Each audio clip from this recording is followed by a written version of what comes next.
Feedback.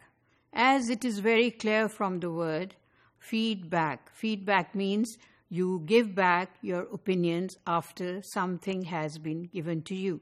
So you feedback on the strengths and weaknesses of what you have come across. So feedback helps the learners to know their strengths and weaknesses. When somebody is doing something and he is putting all his effort in it, still he needs to know what is good in what he is doing and what does he lack in, or what are his weaknesses. A feedback coming from somebody who is watching him and knows the subject and is an expert in it helps the learner to improve on that and also feel proud about the strengths. Feedback is very important for all of us, and that is why in all fields of life the feedback is always given. Sometimes it is in the form of writing, that is a written feedback. Sometimes it is a verbal feedback. Whichever form it takes, it has to be very positive. It has to be a healthy feedback. It has not to be a critical one where the person is being personalized in order to tell about the weaknesses. Instead, it should be a feedback which is focused on the skills, which is focused on the abilities, and work on the weaknesses in order to get better results. In order to improve in our lives or in order to get better results, we all need feedback. And it is done at every level. When a child is in the school, a report is actually a feedback. The report is actually telling what the child is doing in the class.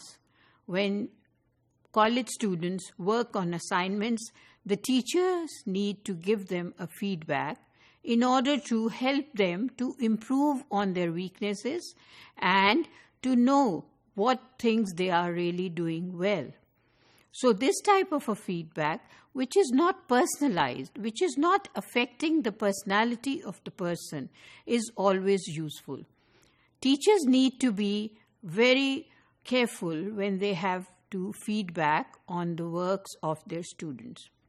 Whatever level the teachers are confronting with the students, they must be careful to write the feedback or to give a verbal feedback to the students, because this can make a big difference in the lives of the students. Generally speaking, it is said that the feedback must start with something good. Maybe you have to tell 10 things which the person has done wrong. But even if you know one good thing about the person, you should start with that. It might seem to be very difficult in certain cases with the teachers. Sometimes the trainee teachers, they complain that there are some students where they do not find anything positive to say.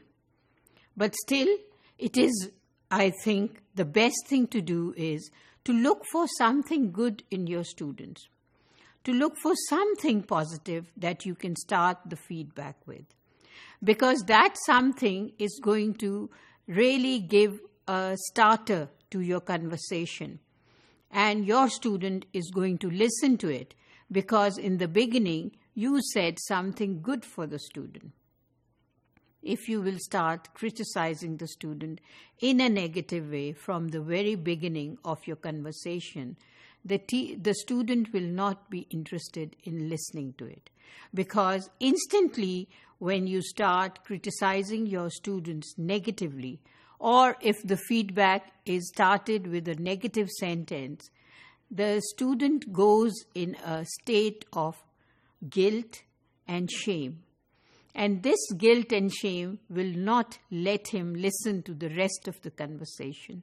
So it is very important that the feedback is started with a positive sentence, even if you have to talk about the weaknesses later.